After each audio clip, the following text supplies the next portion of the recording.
This is David Stark from WatchOurPass.com, your website for movie reviews, interviews, and recommendations. Today, I'm joined by Michael Abbott Jr., who plays Michael in The Dark and the Wicked. We're going to talk to Michael in just a second, but first, let's check out the trailer. And while you're watching, if you can like and subscribe to this channel, that would be fantastic. It helps me out a lot. Thank you. Your mama, she was saying things. She would sit right beside him, just whispering. But she wasn't talking to him. We found it in her pocket. She didn't believe in God. What's the matter whether you believe? I found Mom's diary. What if she saw something out there? I told y'all not to come.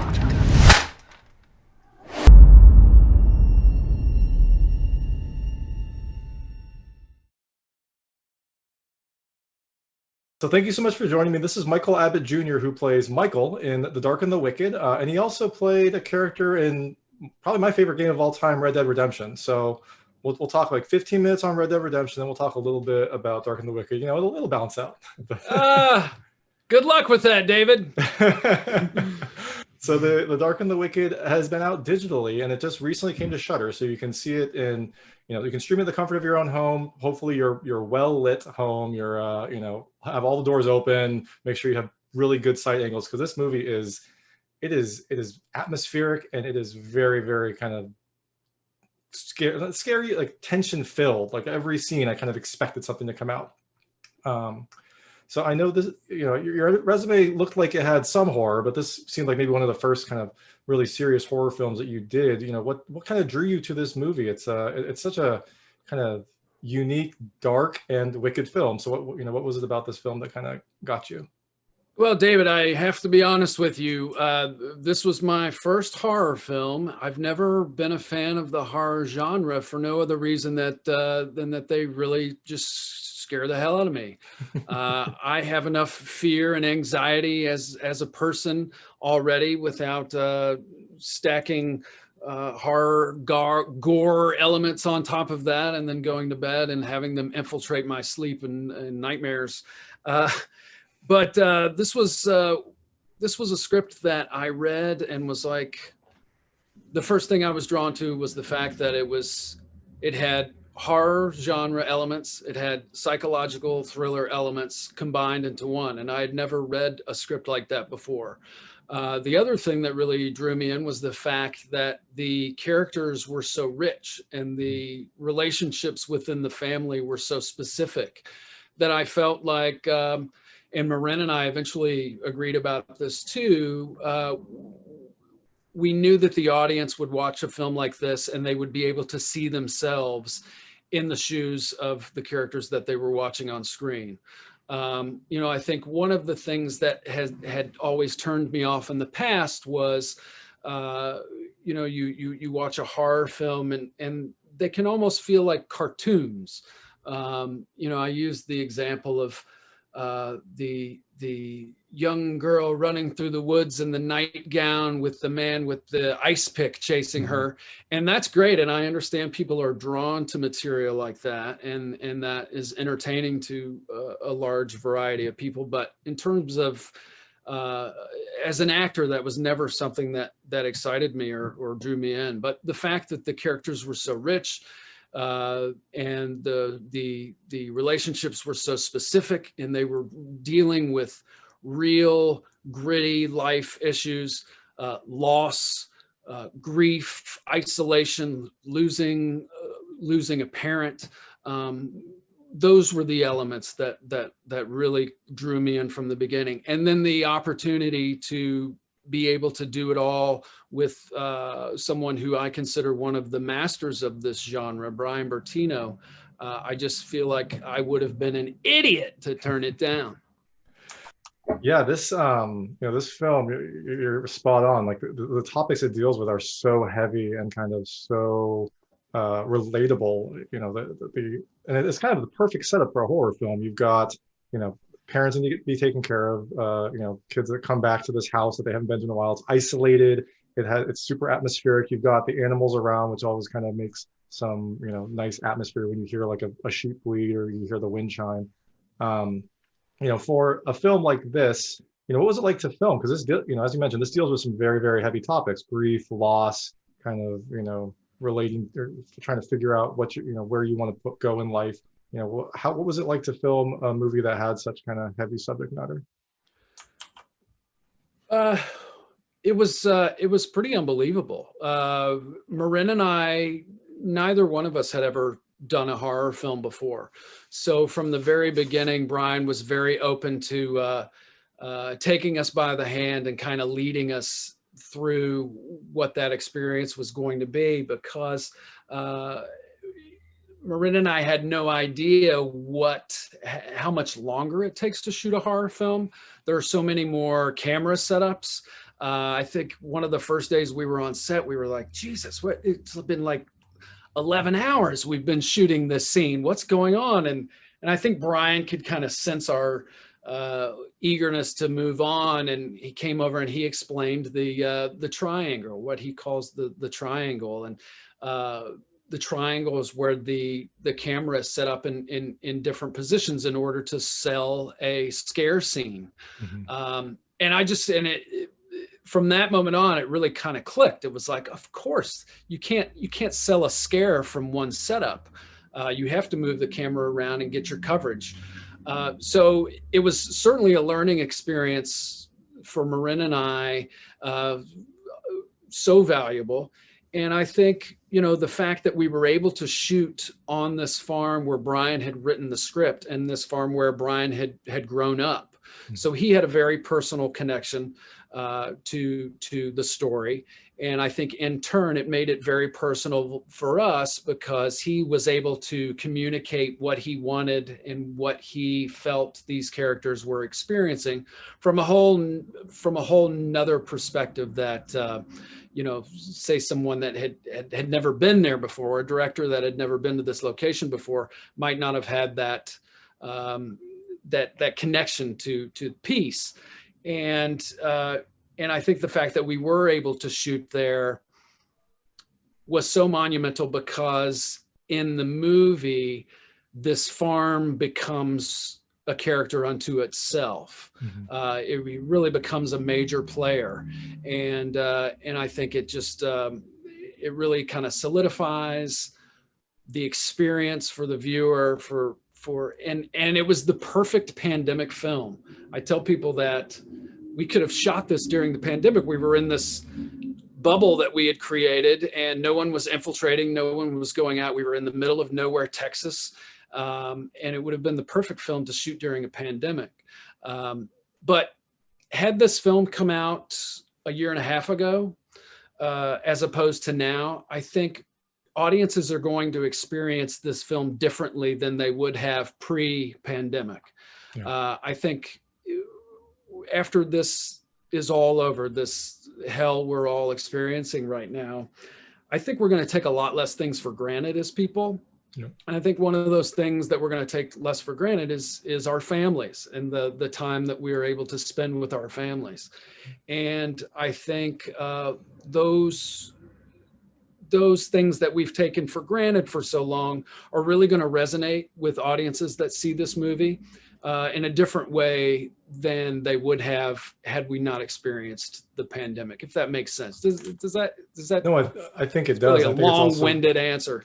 No, I think it's also a really great point. This film deals with kind of a family that's helpless to help, these sick older parents, but they're there, and I think that a lot of people might be able to relate to that. Unfortunately, in this this current situation we're in, where they're worried about their parents getting sick, or their parents have gotten sick, and there's nothing that they can do. You hear so many terrible stories like that, and I think that this film is sadly, but also appropriately kind of timed to help people see that, experience that, and maybe deal with it, because this film you do have some kind of a resolution at the end. Not really. Yeah. I talked to Adrian Biddle, who mentioned the same thing. This is on the director's family farm. I thought that's just such a special kind of setup. And then did Bryan kind of, I wonder if approaching that from like a place that he'd grown up and known as a kid, like I wonder if some of his fears when he was young kind of manifested themselves on the screen. Because if something was filmed in my family house, I'm sure that there were, nightmares I had, or, little tricks of the light that I remember coming to fruition. Do you know if any of that kind of made its way into the film or the script? Oh, I'm 100% sure of that. I know that we, the final film that you're seeing, I'm sure that there were a lot of little Bryan Bertino nightmares played out on the screen. Yes, and I don't know how we wouldn't have been able to recreate those nightmares for him had we had to shoot anywhere else. So I think he was very adamant that we had to shoot on location here. And I think it really serves the story to the highest degree. Yeah, no, it's kind of the perfect location to have, especially with the way that he plays with the light and having things appear and then disappear. It's perfect for that, because it is so isolated, and you do have just expansive darkness outside of this little farm. So it's I'm sure he has happy memories growing up, but he must also have some pretty scary memories as well. Well, I think one of the things about that's the crew did so beautifully with this film was they took the elements that were already there, such as the lighting, the set dressing, the things that were hanging on walls, and the furniture. All of those things already existed. So the film was lit very naturally. So it's automatically a very dark film, stylistically. But I think what the crew did so beautifully was that they took those elements and built upon them to where they would read on screen. But it never became overproduced or over Hollywoodified, I would call it. I never felt, aside from the trailer and the craft tent, you never felt like you were on a Hollywood set. You felt like you were on this farm in the middle of nowhere, and it would be, this film was shot primarily at nighttime. So all of our production days were overnights. We'd start shooting at 6 o'clock at night, and we'd shoot till 6 in the morning. So if we were on a break or we were between shots, I would go stand in a field, and the noises that you hear in the middle of nowhere, Texas, in the middle of the night, there was no acting to it. It was very spooky to be there, which made our job a little bit easier. Feels like a cop out. No, that's a great answer, and it's definitely true. I mean, no better. You mentioned that it's both your and Marin's first horror film, so no better way to kind of get in that mood than be in an environment that kind of evokes it. Speaking of you and Marin, the film is a lot about your relationship as well. Had you ever worked together before? Or did you all do anything before to kind of establish the family rapport that then kind of made its way on screen? Yes, Marin and I had done a film together back in 2016 called In the Radiant City that I had co-produced and played the lead in. I co-produced it with my friend Jeff Nichols. And Marin and I had played siblings in that film, but we were only in one scene together. But the scene was kind of the pivotal moment in the movie that our relationship as siblings was so important and was so adamant to what was happening that we spent a lot of time figuring out what that relationship was. So Marin and I had a very strong sibling rapport dating back to 2016, and obviously we'd stayed in touch and stayed friends and stayed in communication, and we were always looking for another opportunity to work together. And then when this film came along, there was actually another actress attached to play Louise. And at one point the schedule had to be shifted and that actress had to bow out. And I went to the producers and was like, you got to see Marin for this. She will absolutely crush this role. You have to at least let her audition. And I don't even know that she did audition. I don't know if she put anything on tape. I think the fact that she was open to it, open to taking this exploration with me, who had never done a horror film before. She was like, well, if you have my back, I'll have your back and we'll do this together. But in terms of her talent, I mean, I can think of no other actress, certainly in my generation, who's equally as captivating on stage as she is on camera. She always gives 150% commitment to what she's doing, and just incredibly talented. And thank God, because Louise is put through the fucking ringer in this thing, and I think Marin just kind of handles it with such grace and commitment that it's absolutely incredible. I mean, she owns the movie, which I knew she would. Yeah, no, she definitely sells it, and you're definitely drawn to all the emotions that she's feeling, and you as well. I mean, together, you two kind of, the film is a lot about you in this house, and there's a lot of weight placed on both of your shoulders to kind of sell this film, and you both do it perfectly. Oh, come on, David. I was just there to hold goats. Well, you did that great as well. you chucked that goat on that bonfire really, really perfectly. No spoilers, David. Oh, sorry. I should have had a spoiler. Jeez. I know we're running low on time, so I'd like to switch. I call it the lightning round. It's just very kind of short, lightweight questions about the film. I want to see how your experiences, map onto things that happened in the movie. You can feel free to pass on any of them. I try to keep them very answerable. First question is, have you ever seriously cut yourself cooking? No. Okay. That was my least favorite scene in the movie. Do you have wind chimes or other noise-making devices in your house? No. Okay. When was your last family reunion? I've never had one, and if there is a God, I never will. All right. So then I guess the next question was ideal city for a family reunion, but I guess that would be none. So if I had a family that I wanted to have a family reunion with, it would be New Orleans. All right, that'd be a great place. What's the biggest bonfire you've been to, and was it the one in the film? You know what? I think it was the one in the film. Yeah, I don't think I've ever been to a bigger bonfire. I mean, I once saw a school on fire, but I wasn't close enough to feel the heat. It didn't melt my eyebrows like this one did. Yeah, that was an impressive fire, and I'm glad that the director's parents let you do that on their farm. Have you ever lived or worked on a farm other than the film? Yes, I actually grew up on a farm. I grew up on a farm.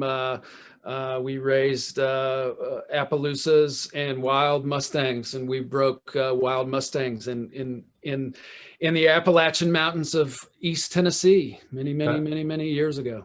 That sounds amazingly difficult and also kind of idyllic. So it was certainly interesting to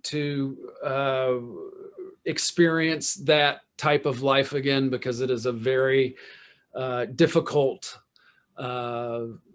life to live, and I am blown away by people today who are still able to live that way, because it's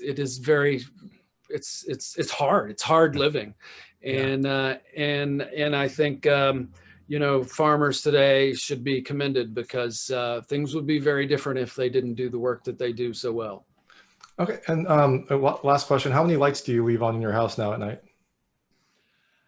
There's always at least one light on in my house, and that's always been the case even before this film. But yes, there's always the ghost light. Awesome.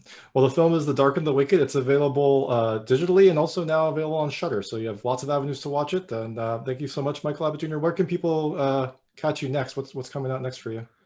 Well, I'm unfortunately not at liberty to say, but I am leaving in a couple of weeks to begin a project that I am absolutely, incredibly floored and excited that I've been invited to join, and I can't wait for people to find out. If you follow me on social media, you'll be able to know about it in about a week and a half. All right. Well, we will wait with bated breath. Thank you so much. Thank you. That was Michael Abbott Jr., who plays Michael in The Dark and the Wicked. The Dark and the Wicked is available digitally and just recently came to Shudder, so you can watch it in the comfort of your own home, your own very well-lit home, because this movie is heavy with atmosphere and scares. If you like this interview, please like and subscribe to this channel. It helps me out a lot to make sure all my new interviews go straight to you. And as always, please go to watchyourpast.com for all your movie reviews, interviews, and recommendations. Thank you.